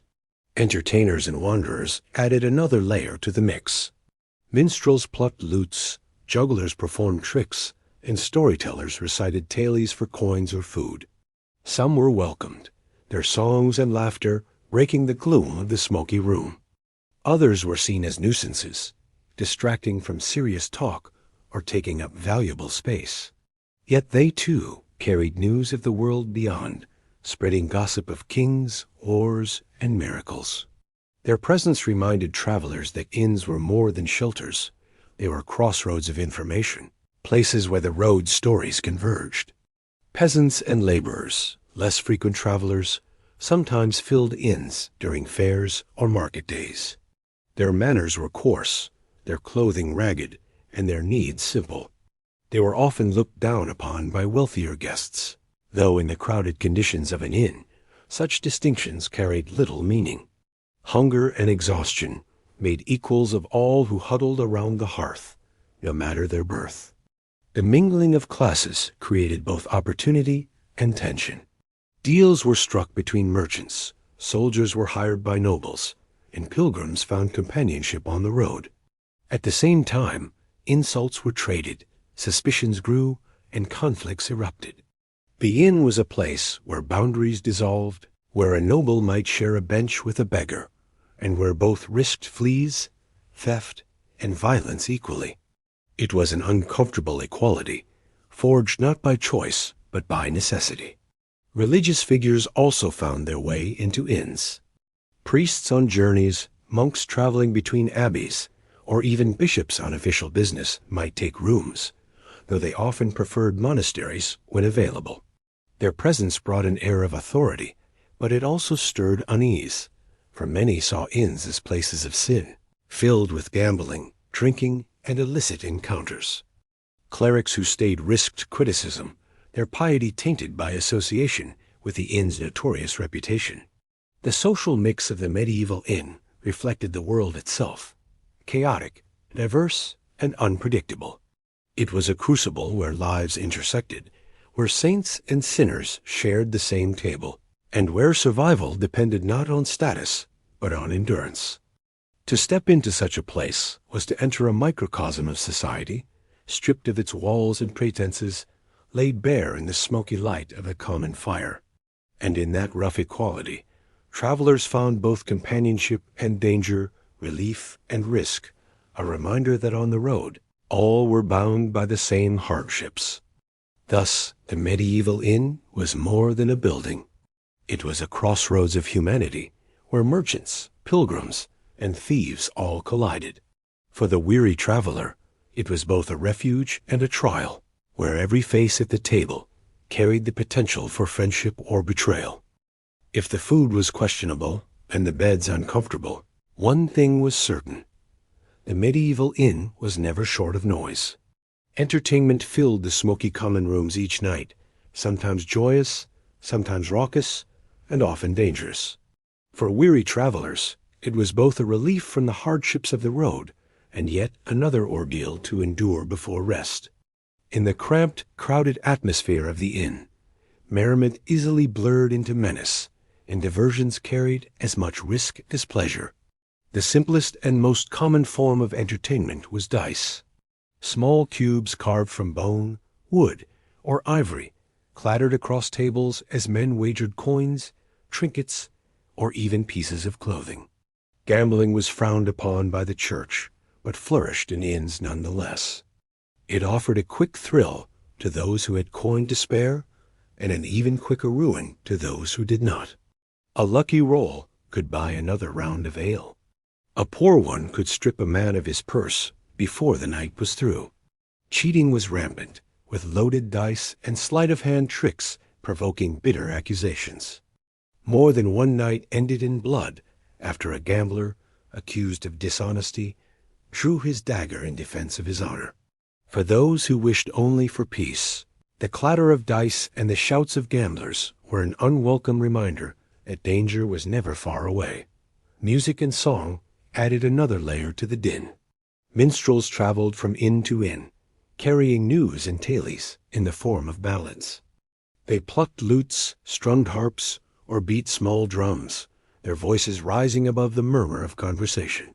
Songs ranged from pious hymns to bawdy tunes, the latter often accompanied by raucous laughter and stamping feet. A minstrel's livelihood depended on the generosity of the crowd, and so they tailored their performances to their audience, sometimes flattering wealthy merchants, sometimes indulging the crude humor of soldiers. For some travelers, the music provided genuine comfort, a momentary escape from the hardships of the road. For others, it was just another source of noise in an already overwhelming environment. Storytelling was equally common. Around the hearth, travelers recounted their journeys, sharing news of distant towns, tales of miracles, or stories of robberies and battles. Some spoke truthfully, others exaggerated for effect, and still others spun outright lies in hopes of gaining coin or sympathy. These stories, though often crude or repetitive, provided a vital source of news in a world without newspapers. Pilgrims might speak of relics they had seen, merchants of markets they had visited, and soldiers of wars they had fought. Each tale added to the atmosphere of the inn, a chorus of voices weaving the fabric of medieval life. Drinking, however, was the fuel that set the tone for much of the entertainment. Ale flowed freely, loosening tongues and lowering inhibitions. What began as laughter and song often slid into argument and brawl. Drunken men slammed mugs on tables, shouted boasts, and insulted strangers. Women, whether travelers or serving staff, found themselves the targets of unwanted advances. Innkeepers sometimes encouraged the drinking, for it lined their purses, but just as often they dreaded the chaos it brought. A night of heavy drinking could mean broken tables, blood on the floor, and guests too poor to pay their bills by morning. Games beyond dice also made their way into the inn. Cards had not yet spread widely in Europe, but board games like nine-men's Morris or chess were known in some regions. Wrestling matches broke out spontaneously, often for sport, sometimes for coin, and occasionally for settling grudges. These diversions attracted onlookers, whose cheers and jeers turned the common room into a theater of violence and spectacle. In such a setting, entertainment was inseparable from danger, for tempers were easily stoked, and no referee existed to keep order. Even animals played a part. Dogs barked and fought under tables, roosters crowed at inopportune moments, and sometimes bear baiting or cockfighting was staged for the amusement of the crowd. These spectacles drew large audiences, their cruelty considered normal entertainment in a world hardened by survival. For travelers unused to such scenes, the sight could be shocking. For regulars, it was simply part of the inn's rhythm. Yet for all the noise and chaos, there was a strange camaraderie in the nightly tumult. Strangers sang together, clapped to the same rhythm, and laughed at the same crude jokes. For a few hours, the hardships of the road faded, replaced by the shared bond of humanity gathered around a fire. The inn, for all its dangers, was also a place where connections were forged, where a merchant might strike a bargain with a fellow trader, or a pilgrim find a companion for the road ahead. Entertainment, crude and chaotic as it was, softened the edges of hardship and turned survival into something resembling community. But peace was fragile. A single insult, a single accusation of cheating, or a single drunken shove could shatter it. Arguments erupted without warning, filling the room with shouts and violence. Tankards became weapons, knives flashed, and men spilled into the street, their quarrels continuing under the pale moonlight. To those who wished only for sleep, the noise was unbearable. To those who thrived on chaos, it was the very essence of the inn. Thus, the entertainment of the medieval inn was a double-edged sword. It offered relief from the monotony of travel, news from the wider world, and moments of laughter in a life filled with hardship. But it also carried the constant risk of theft, insult, or injury. To sit in the common room was to immerse oneself in the unpredictable theater of human nature, sometimes joyous, sometimes cruel, always noisy. For the weary traveler, the question was never whether there would be entertainment, but whether one could endure it. If the sights and sounds of a medieval inn overwhelmed the senses, it was the smells that left the deepest impression. Long after a traveler departed, the odors clung to their clothing, hair, and memory. To step into an inn was to be assaulted by a medley of scents, each layered upon the other, none truly pleasant, and all mingling into a heavy atmosphere that few modern noses could tolerate. In a world where hygiene was limited and cleanliness rare, the smells of the inn became as unavoidable as the smoke in the rafters or the fleas in the bedding. The first and most immediate smell was that of smoke. A great fire burned constantly in the hearth, its smoke rising not through a chimney, but often drifting freely into the rafters and settling throughout the room. Guests coughed and rubbed their eyes as the air thickened, the sharp tang of burning wood mixing with the grease of roasting meat or simmering stew. Clothes absorbed the smoke quickly, and travelers carried its scent with them long after they left. To breathe in a medieval inn was to inhale smoke as readily as air. Then there was the smell of bodies unwashed, sweaty, and pressed together in crowded spaces. Bathing was infrequent for most, and after long days of travel along muddy roads and under heavy garments, the human body gave off strong odors. Dozens of such bodies, gathered in one room, produced an atmosphere both sour and pungent. The mingling of sweat, damp wool, and leather created a smell that was as much a part of the inn as the clatter of mugs on tables. At night, when travelers lay shoulder to shoulder on straw pallets, the heat of their bodies and the musty scent of damp clothing intensified the air until it grew nearly unbearable. Food added its own contribution. A cauldron of stew simmered endlessly, sending up aromas of onions, cabbage, and occasionally meat. At first, the scent was appetizing, but as the night wore on, it mingled with less savory odors.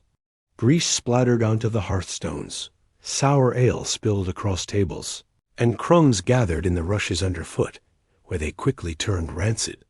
Cheese, sharp and pungent, sometimes added to the meal's scent, while salted fish or smoked meat brought with them the lingering tang of preservation.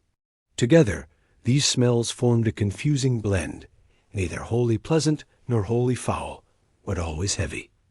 Animals, too, contributed their part. Inns were rarely separate from stables, and the scent of manure wafted in from the yard. Horses, mules, and oxen added their musk, their sweat rising from warm bodies after long days of pulling carts or carrying riders. Chickens scratched through the rushes of the common room, leaving droppings as freely as they scattered feathers. Dogs begged at tables, their fur carrying the smell of the outdoors, while cats padded silently across beams, leaving behind the faint odor of musk. On cold nights, animals were sometimes brought indoors for warmth, and their presence made the common room smell like a barnyard. Waste was unavoidable. Chamber pots filled through the night, and though emptied in the morning, the stench lingered. Latrines, when they existed, overflowed, their smell drifting into the inn and mingling with all others. Travelers learned to endure the acrid tang of human waste as a constant backdrop, for complaint brought no change. In summer, when heat amplified every odor, the stench was suffocating. In winter, though cold air muted some smells, dampness introduced its own musty note. Vermin added yet another layer. The musky scent of rats, the sharp odor of fleas and lice, and the faint sweetness of decaying food hidden in corners all became part of the inn's atmosphere. Flies buzzed constantly, drawn to waste and stew alike, their presence a reminder of the unseen filth that surrounded every guest. Even clean water, when it was available, often carried a smell of stagnation, for wells and barrels easily grew foul when left uncovered. Religious travelers sometimes carried herbs or incense to mask these odors. A pilgrim might tuck a sprig of lavender into their cloak, or a merchant might carry a pouch of cloves to chew and freshen their breath. Yet such remedies were only temporary. The smells of the inn clung stubbornly, overwhelming any attempt to disguise them. The inn itself became a living mixture of scents, impossible to separate, impossible to forget. For many, the smells of the inn were more than discomfort. They were a constant reminder of the fragility of health. The scent of sickness was unmistakable. The sour breath of fever, the rank odor of infected wounds, the damp smell of sweat-soaked sheets. To share a room with the ill was to breathe their sickness in with every breath. In times of plague, the inn became a place of fear, where every smell was scrutinized for signs of death. Yet travelers still came, for they had no other choice, enduring the stench in exchange for shelter. And yet, within this chaos of smells, some found familiarity. The odor of wood smoke meant warmth. The smell of stew meant food, however meager. Even the musky scent of animals carried reassurance, for it meant company and safety from the dangers of the wilderness. What to us seems unbearable was to them simply life, endured with resignation and perhaps even accepted as normal. The medieval inn's smells told its story more honestly than its sight or sound. They revealed its filth, its poverty, its struggles, and its stubborn endurance. To last a night in such a place was not merely to rest one as body, but to surrender one as senses to an onslaught of odors. In the end, the smells of the inn were not something one escaped. They became part of the traveler. woven into cloak and memory alike, carried down the road as a reminder that survival often smelled far from sweet. Behind the smoky atmosphere and chaotic energy of a medieval inn stood its staff, the men, women, and sometimes even children who kept the place running or, in some cases, falling apart. Their work was relentless, their pay meager, and their reputations mixed. Some were hard-working souls trying to make a living in a harsh world, while others were opportunists who saw travelers as easy prey. To understand the inn, one must understand the people who labored within it, for they shaped every guest's experience, whether through kindness, indifference, or deceit. At the center was the innkeeper. More than just the owner, the innkeeper was host, manager, cook, and often enforcer of order when brawls erupted in the common room. Some were men, but many were women, especially widows who inherited inns from their husbands. The innkeeper's demeanor varied widely. A good one might be known for fair prices, hearty food, and honest dealings, earning loyalty from travelers who passed through again and again. A bad one, however, was feared and cursed, notorious for watered-down ale, inflated prices, or worse collusion with thieves who targeted unsuspecting guests. The reputation of an inn rose and fell with its keeper, and word spread quickly along the roads. To choose an inn was often to gamble on the honesty of the person who welcomed you at the door. Beneath the innkeeper worked a host of servants. These men and women shouldered the heaviest burdens, rising before dawn to stoke fires, fetch water, and prepare food, and falling into bed long after the last guest had drunk themselves into stupor. Their lives were a cycle of carrying heavy loads, scrubbing floors, emptying chamber pots, and serving demanding strangers. Wages were low and tips rare. Many were little better than indentured, bound to the inn for room and board rather than coin. For them, the arrival of guests meant more work, not more opportunity, and their tired faces reflected the wear of endless labor. Yet without them, the inn would collapse, for the innkeeper alone could not manage the daily grind. Serving maids, in particular, lived difficult lives. They darted between tables with jugs of ale, dodging groping hands and enduring lewd remarks from drunken guests. Their work was both physical and dangerous, for harassment was common, and protection from the innkeeper was inconsistent. Some innkeepers defended their staff fiercely. Others turned a blind eye, seeing such treatment as part of the trade. For many serving women, the inn was both workplace and trap, where poverty forced them into roles that exposed them to constant indignity. The stable boys were equally vital, though their work placed them outside the smoky common room. They tended to travelers' horses, fed them hay, carried buckets of water, and shoveled manure from the stalls. For a small coin slipped into their hand, they might watch a horse more closely or provide a bit of extra care. Yet stable boys were also notorious for theft, slipping bridles, saddles, or even entire animals away in the night to sell for profit. A traveler who failed to keep a watchful eye on their mount, wait to find their most valuable possession vanished, the stable boy long gone down the road. Cooks, when inns could afford them, faced their own burdens. Working beside a smoky hearth, they labored in sweltering heat, throwing into the cauldron whatever the innkeeper had procured that day. Their skill or lack of it determined whether travelers left with full bellies or sick stomachs. Some cooks were ingenious, turning scraps into hearty meals. Others were careless, serving spoiled meat or watery broth. Because food was often the measure by which an inn's reputation spread, the cook's role, though hidden, was central to the establishment's fate. Children often played a part as well. Too young for heavier labor, they fetched water, carried messages, or acted as errand runners for both staff and guests.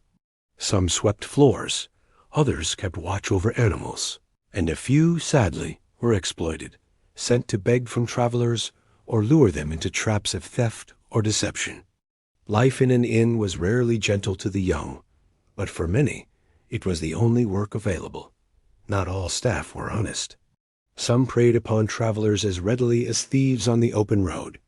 A serving maid might slip a hand into a guest's purse while pouring ale.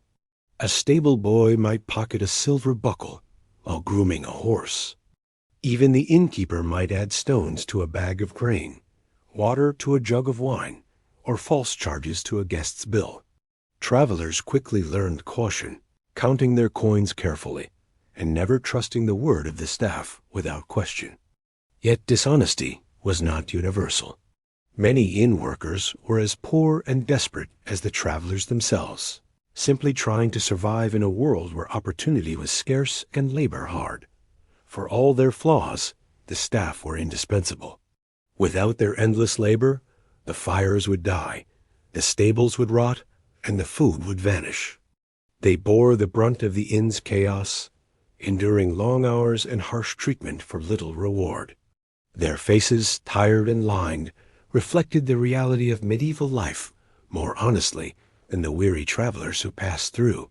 For they did not move on when morning came. They remained, trapped within the smoky walls, enduring night after night of noise, filth, and danger. Thus, the staff of the medieval inn embodied the paradox of the place itself. Overworked, underpaid, sometimes kind, sometimes corrupt, they were both the lifeblood of the inn and its greatest risk. To a traveler, they might be allies who offered food, warmth, and advice, or adversaries who saw opportunity in weakness. And in the end, one could never truly know which until it was too late. If the smoke, noise, and vermin of a medieval inn sapped the body's strength, the invisible threat of disease could take far more. Inns, by their very nature, gathered travelers from all walks of life and from every corner of the region, sometimes even from across nations. Pilgrims trudging from shrine to shrine, merchants coming from distant markets, and soldiers moving between campaigns, all carried with them not only goods and stories, but also illnesses. In such crowded, unsanitary conditions, the inn became a breeding ground for contagion, where a single night's stay could mark the beginning of weeks of sickness or even death. The most common ailments were those born of poor sanitation.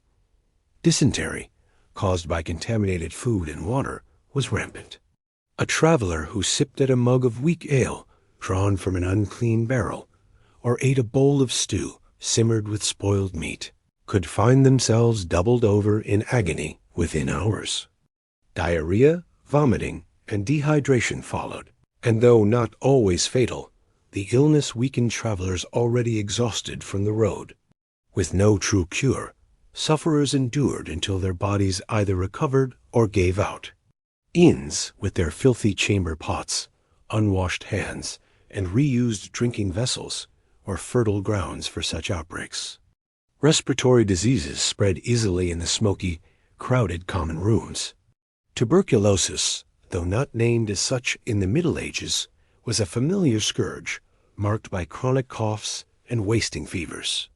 A single guest hacking into the smoky air could infect dozens, the sound of their racking cough a grim accompaniment to the nightly din.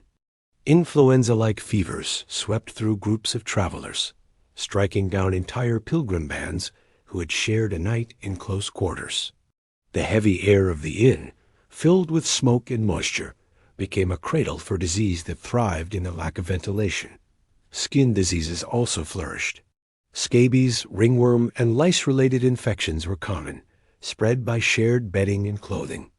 Itching, sores, and rashes tormented travelers who scratched themselves raw in the night, further inviting infection. Bedbug bites, though less dangerous, left travelers swollen and inflamed, their discomfort only compounding the misery of sleeplessness. In such conditions, the line between mere nuisance and genuine illness was often blurred, for all ailments weakened the body and sapped the spirit. And then there were the great killers, the plagues. Most notorious of all was the Black Death of the 14th century, which reshaped Europe's population and left a shadow of fear that lingered for centuries. Inns became places of terror during plague years, their crowded rooms feared as sources of infection.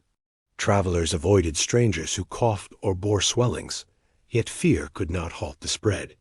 Rats scurried through inns freely, their fleas carrying the plague from one town to the next. An inn, filled with travelers moving constantly across regions, became a perfect engine for transmission, dispersing sickness along the very roads meant to connect people. Leprosy, too, carried a heavy stigma. Though less contagious than feared, its visible symptoms sores, disfigurements, and loss of sensation terrified travelers. Leprous guests were sometimes turned away entirely, forced to sleep outside or seek refuge in designated hospitals. Yet in poorer inns, desperation for coin meant they might be admitted, their presence adding to the unease of the other guests. For the medieval traveler, even the sight of such illness was enough to deepen their dread of the road. Pilgrims carried diseases as well as prayers. Sacred journeys brought thousands into contact, and inns along pilgrimage routes bustled with weary, often sickly travelers. Many sought miraculous cures at shrines, carrying their ailments with them from one stop to the next. The very devotion that drove them to holy places also spread contagion across vast distances, making inns along these routes hotbeds of illness. Medical understanding was limited, and remedies at inns were crude. A serving maid might offer a traveler a posset of hot ale, milk, and herbs for a fever, or recommend bleeding to balance humors. Honey was applied to wounds, garlic chewed for strength, and charms worn for protection. Yet none of these could stop true contagion. For most, falling ill meant relying on endurance and prayer, hoping the sickness would pass before it claimed them. Many travelers never reached their destinations, their journeys ended by the diseases contracted in places meant to provide shelter. The fear of disease shaped the reputation of inns. Some became known as plague houses, shunned by travelers who whispered of deaths that had occurred within. Others earned reputations for cleanliness, rare though that was, where the innkeeper made efforts to air rooms, wash bedding, or refuse entry to visibly ill guests. Such reputations spread quickly, for word of sickness traveled as swiftly as the disease itself. Choosing an inn was not only about cost or comfort, it was about survival. Yet despite the risks, travelers returned to inns again and again. The road offered no safety from disease either. Sleeping outdoors exposed one to cold, damp, and hunger, all of which weakened the body and made sickness more likely. At least within an inn there was food, fire, and shelter, however tainted they might be. The choice was not between health and illness, but between two different dangers, and most chose the lesser of the two. Thus the medieval inn was both refuge and hazard, its walls holding warmth and fellowship, but also sickness and death. To last a night, it was to risk more than discomfort. It was to gamble with one's health, knowing that unseen enemies lurked in every corner. And yet, travelers accepted this risk, for the road was long, the night was cold, and survival required the shelter of even the most dangerous of places. For all their necessity, medieval inns were places of suspicion in the eyes of the church. While they provided shelter to pilgrims, merchants, and travelers, they were also centers of drinking, gambling, and carnal temptation activities that clergy condemned as sinful. This tension meant that inns existed in a peculiar space, tolerated because they were essential for travel, yet criticized because they symbolized everything unstable, unholy, and morally ambiguous about life on the road. The church's concern began with the company that inns attracted. Unlike monasteries, which were meant to offer refuge with prayer and charity, inns mixed the righteous and the wicked without distinction. A pilgrim on their way to Canterbury might find themselves sleeping beside a thief, a gambler, or a prostitute. The common room blurred the boundaries between virtue and vice, and for a moral authority like the church, such mingling was dangerous. The inn became a symbol of disorder, a place where temptation waited behind every mug of ale and every roll of the dice. Drinking was one of the chief concerns. Ale flowed freely in inns, and drunkenness was seen as a gateway to sin. Sermons warned against overindulgence, condemning those who wasted their coin on drink and left their families impoverished. Inns, in this sense, were not just places of rest, but dens of temptation, where weary travelers might be lured into gluttony and excess. The laughter, songs, and brawls that filled their smoky halls stood in stark contrast to the silence and piety of a monastery, making inns easy targets for clerical criticism. Gambling was another vice associated with inns. Dice games, card games in later centuries, and wagers of all sorts filled the nights with tension and quarrels. To gamble was to risk more than money. It was to gamble one's soul. The church railed against such practices, seeing them as a rejection of honest labor in favor of greed and chance. Inns, however, provided the perfect environment for these games, and so their reputation as places of sign grew with every clatter of dice across a table. Sexual immorality also tainted the reputation of inns. Women who worked as serving maids were often subjected to harassment, and some turned to prostitution, either out of necessity or coercion. Traveling prostitutes sometimes operated from inns, using them as meeting places with clients. For the church, this mingling of commerce and sexuality confirmed the inn as a space of corruption. Moralists warned travelers to avoid the snares of lust that awaited them in such places, painting the inn as a threat not only to the body, but to the eternal soul. Despite these condemnations, inns also served religious travelers. Pilgrimages, one of the church's most encouraged forms of devotion, depended heavily on the existence of inns. Pilgrims needed food, shelter, and companionship along the way, and inns provided all three. Guides to holy sites often included lists of inns where travelers might rest. The church may have condemned their sins, but it could not deny their usefulness.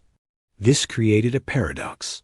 The same institution that urged Christians to avoid vice also indirectly encouraged them to frequent inns by urging pilgrimages that made inns indispensable. Some inns even embraced a veneer of piety. Religious symbols were sometimes displayed to reassure travelers of their safety and morality. An inn might be named after a saint or bear a sign of the cross. Certain innkeepers took pride in welcoming pilgrims, offering discounts or special accommodations to those carrying the tokens of their journey. In these places, the line between inn and monastery blurred slightly, though the church still regarded them with suspicion. Even if the signboard bore a holy name, what occurred inside was rarely holy. Monastic orders offered an alternative. Monasteries sometimes provided food and lodging to travelers, especially pilgrims. Their hospitality was cleaner, safer, and infused with prayer. Many preferred monasteries to inns, though space was limited and not always available. For those forced to stay in inns, sermons often urged vigilance, pray before entering, resist temptation, and keep one's eyes on the ultimate goal of salvation. To fall into sin at an inn was to risk jeopardizing the very pilgrimage meant to purify the soul. The reputation of inns was further darkened by tales and morality plays. Medieval literature often portrayed them as settings for vice and folly, where foolish travelers lost their money, their dignity, or their virtue. These stories reinforced the church's teachings, warning the faithful against the dangers that lurked in smoky common rooms and shared beds. Even when exaggerated, such tales shaped public perception, ensuring that inns remained forever associated with sin. Yet for all this scrutiny, inns endured. The church could scold and sermonize, but it could not abolish them. The roads needed places of rest, and people would continue to gather in them, regardless of moral condemnation. The clergy themselves were not immune. Many priests and even monks found themselves in inns during journeys, despite their vows of sobriety and chastity. Hypocrisy was common, and the church's criticisms often rang hollow in the face of necessity. In the end, the religious scrutiny of inns reflected a deeper truth about medieval life. Survival and morality often clashed. The inn was a place of shelter and sustenance, but also of temptation and danger. For the church, it embodied the struggle of the Christian soul, caught between the needs of the body and the demands of the spirit. To pass a night in a medieval inn was, in this sense, not only a physical trial, but also a spiritual one. And like every trial, it tested whether a traveler would emerge with their faith intact or compromised by the sins that flourished in the smoky glow of the common fire. Though inns dotted the main roads and towns of medieval Europe, they were neither the only nor always the preferred places to rest. For many travelers, inns were too costly, too dangerous, or too filthy to endure night after night. Alternatives existed, though each carried its own risks and discomforts. To understand why people often turned away from the inn's smoky, vermin-filled embrace, we must explore these other options: monasteries, barns, and the open road itself. Monasteries offered perhaps the most appealing alternative, at least in reputation. Rooted in Christian charity, monastic communities often provided shelter to travelers, particularly pilgrims making their way to holy shrines. Unlike inns, monasteries were not driven by profit. Hospitality was seen as a sacred duty, echoing the biblical call to care for strangers.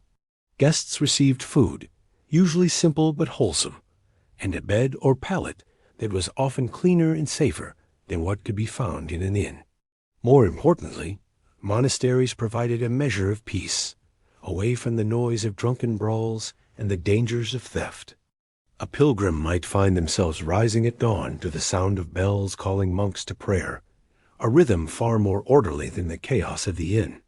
Yet monasteries had limitations. Space was not infinite, and priority was often given to pilgrims or travelers of higher status. Common wanderers or the poor could be turned away if the abbey was full or unwilling to accommodate them. Women, especially those traveling alone, were not always welcomed inside monastic walls. Furthermore, monasteries were not always located where one needed them. A weary traveler might know of an abbey a day's walk away, but lacked the strength to reach it. Barns and outbuildings presented another common refuge. Farmers along the road sometimes rented space in their barns, allowing travelers to sleep among the hay and livestock. For a small coin or even for free, a weary wanderer might curl up in straw, the warmth of cows or sheep serving as a crude blanket. Though not luxurious, barns offered relative safety from rain, snow, and biting winds. Animals provided heat, and the straw, while infested with its own share of fleas and vermin, was often fresher than the bedding of inns. Yet barns had their own risks. They lacked security, leaving travelers vulnerable to thieves. The animals themselves could pose danger: horses kicking in the dark, or rats scurrying through stored grain. And for many, the smell of manure was no more tolerable than the stench of an inn. Still, for those with little money, barns were a common and welcome stop, a compromise between exposure to the elements and the indignities of the inn. Then there was the most basic option of all: sleeping rough.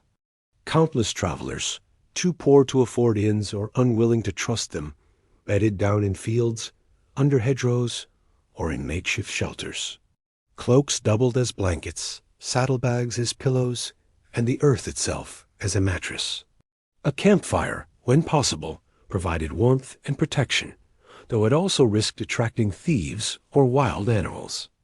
Wolves still roamed much of Europe, and to hear their howls in the night was to lie awake in fear, clutching a staff or knife. Bandits, too, prowled the countryside, ever alert for the lonely figure sleeping by the roadside. Rain, snow, and bitter winds made the choice even harsher, and many who slept rough awoke damp, frozen, or ill.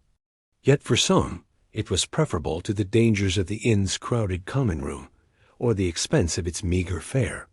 Hospitality also came from private homes. Travelers sometimes knocked at the doors of peasants or villagers, offering coin or barter for a place by the fire. Such arrangements depended entirely on the goodwill or desperation of the household.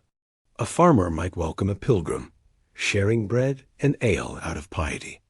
Or he might slam the door shut, fearful of strangers, who could as easily be thieves as honest travelers. Where accepted, the experience was often warmer and more personal than an inn, though it lacked the predictability of a place dedicated to travelers. Some regions, especially along pilgrimage routes, developed reputations for such hospitality, with villagers accustomed to offering shelter to those passing by. It is worth noting that many travelers carried their own supplies, preparing to sleep outdoors if needed. Cloaks lined with fur, mats of woven reeds, and even simple tents made rough sleeping more bearable. Pilgrims often traveled in groups for this reason, pooling resources and keeping watch over one another through the night. Companionship provided both physical safety and emotional comfort, turning the lonely hardship of the road into a shared trial. Comparing these alternatives to the inn reveals the hard choices travelers faced. Inns were noisy, filthy, and dangerous, but they provided fire, food, and a roof. Monasteries offered peace and charity, but they were not always accessible or welcoming. Barns were cheap and relatively safe, but carried the indignities of animal company. Sleeping rough was free, but exposed one to the raw dangers of the wilderness. No option was without flaw. Each demanded endurance in its own way. For many, the decision came down to circumstance. A full purse meant an inn, a holy badge might win entry to a monastery. A friendly farmer might offer space in a barn, and an empty purse meant the hard ground under the stars. Medieval travel was a constant negotiation between these possibilities, each night bringing uncertainty. A traveler who set out in the morning could never be sure where they would rest their head come evening. Thus, while inns loomed large in the imagination and often in the complaints of travelers, they were only one part of the larger landscape of medieval lodging. Monasteries promised holiness, barns promised shelter, and the open road promised nothing but itself. To endure the journey, one had to adapt, to take what was available, and to carry on regardless. In the end, the medieval traveler survived not by choosing comfort, but by embracing hardship in whatever form it came. For all their filth, noise, and danger, medieval inns carried something that outlasted the meals and the sleepless nights: their reputations. In a world without printed guidebooks or official inspections, the reputation of an inn was the single most powerful tool by which travelers judged where to stop. Tales of honest hosts or treacherous thieves spread quickly along the roads, carried in whispers from one town to the next, and an inn's name could reach far beyond its walls, sometimes more swiftly than the traveler themselves. Reputation was born in the common room, where merchants traded stories over ale and pilgrims spoke of past journeys. One guest who had been cheated out of a few coins might tell the tale to others, who would repeat it at the next stop, adding flourishes as they went. Soon, an innkeeper who watered down ale became known across the region as a cheat, his name cursed by those who had never even stepped inside his door. Conversely, a generous host who offered extra bread to a poor pilgrim might be remembered for years, their kindness praised by those who spread word of their inn as a rare haven amid the hardships of the road. Stories of danger traveled even faster. Inns accused of theft, assault, or worse gained infamy that lingered like a shadow. Rumors of murder in an inn, whether true or exaggerated, spread quickly, for they played on the fears of all who traveled. Some inns became notorious for collusion with bandits, accused of luring guests in only to betray them to thieves waiting outside.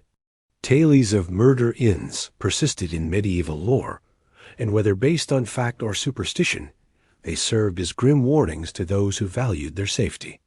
Travelers passed by such places when they could, though desperation sometimes forced them inside regardless. Reputation also reflected social class. Wealthier travelers might praise an inn for its private chambers and cleaner fare, while poorer pilgrims cursed the same place for its high prices and disdainful staff. The same inn could hold two reputations at once, depending on who told the story. To nobles, it was a convenient resting place. To peasants, it was an inhospitable den.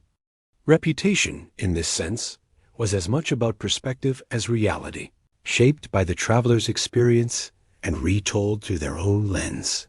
Inns along pilgrimage routes were especially sensitive to reputation. Pilgrims talked constantly, sharing tips about where to eat, where to sleep, and where to avoid. A single act of kindness or cruelty could echo along the entire route, influencing the decisions of hundreds. An inn that gained a good reputation among pilgrims could thrive. Its name passed from mouth to mouth like a prayer. Those with bad reputations might still survive, but they did so grudgingly, relying on desperation rather than loyalty. Local communities also shaped the reputations of inns. Townspeople knew which establishments were safe and which were dens of trouble. Authorities sometimes intervened, fining or closing inns that gained reputations for disorder, though enforcement was inconsistent. Parish priests railed against the vices of inns from the pulpit, warning their flocks against gambling, drunkenness, and lust. Yet even as they condemned them, the stories they told added to the lore, cementing the inn's place in the popular imagination. Reputation could be manipulated too. Competitors spread rumors about each other, eager to draw business away. An innkeeper might pay a minstrel to sing flattering songs about their establishment, or bribe travelers to speak kindly of their service on the road. Conversely, rivals might pay others to spread tales of theft or disease. In a world where word of mouth was the only advertisement, gossip was as powerful as coin. Literature and folklore also shaped how inns were remembered. Tales and plays often depicted inns as places of sin and folly, full of drunkards, cheats, and scoundrels. Characters lost their money, their virtue, or their lives within smoky walls, reinforcing the inn's reputation as both necessary and dangerous. Yet these same stories kept the image of the inn alive in popular culture, ensuring it remained central to the medieval imagination. Inns were not merely places to sleep. They were symbols of the road itself, with all its trials and temptations. For the traveler, reputation became a survival tool. To ask about an inn before entering was common practice, and decisions often hinged on what had been heard along the way. A traveler who ignored such tales risked discomfort, theft, or worse. Those who listened carefully, who remembered names and heeded warnings, had a better chance of reaching their destination safely. In this sense, reputation was as valuable as a sturdy pair of boots or a reliable map. And so, even more than their smoky fires or straw beds, inns were remembered through stories. Their reputations lived longer than the travelers who passed through them, carried by word of mouth down muddy roads and across borders. Some were cursed, some praised, many both at once. In a world where survival depended on the right choices, knowing the reputation of an inn could mean the difference between a night of hardship endured and a night that ended in ruin. Thus, the medieval inn existed not only in timber and stone, but in memory and tale. Its reputation traveled farther than its guests, shaping decisions long before a weary traveler reached its door. And in that way, the inn became more than a building. It became a legend, for good or ill, in the shared imagination of the road. We have walked together through the smoky common rooms, tasted the questionable stews, felt the crawl of fleas in the straw, and heard the echoes of dice, songs, and drunken arguments that filled the medieval inn. What began as a hopeful vision of rest at the end of a weary journey became, in truth, another trial to endure. The inn was not a sanctuary, but a crucible, a place where merchants, pilgrims, thieves, and wanderers alike collided in a storm of noise, filth, and danger. To last even a single night, there required patience, vigilance, and a hardiness that few of us today could muster. Modern travelers, with their clean sheets and locked doors, might not survive a single hour in such conditions without longing for escape. And yet, for all its discomforts, the medieval inn was indispensable. It was a hub of life on the road, a place where stories were exchanged, where strangers found brief companionship, and where survival was purchased at the cost of comfort. It was the beating heart of travel in its time, as essential as the roads themselves. To imagine the medieval world without inns is to imagine silence along the roads, a world where travel ground to a halt for lack of shelter.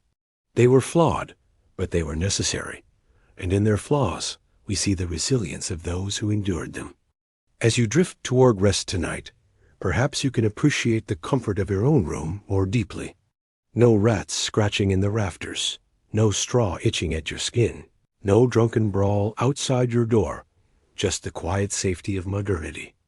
The medieval traveler had no such luxury, and perhaps their greatest strength was not their endurance of the road itself, but their ability to survive a night in the inn. Thank you for joining me on this long journey through the hardships of medieval lodging. If you enjoyed this story and would like to hear more, remember to subscribe to History for Sleep so you never miss another tale of the past told gently for your rest. I would also love to hear from you. What other parts of history help you unwind? When do you find yourself listening while you drift off at night, or perhaps during a quiet moment in the day?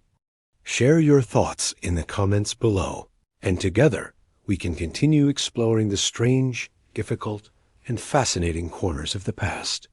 Until next time, rest well, and may your dreams be far more comfortable than a night in a medieval inn.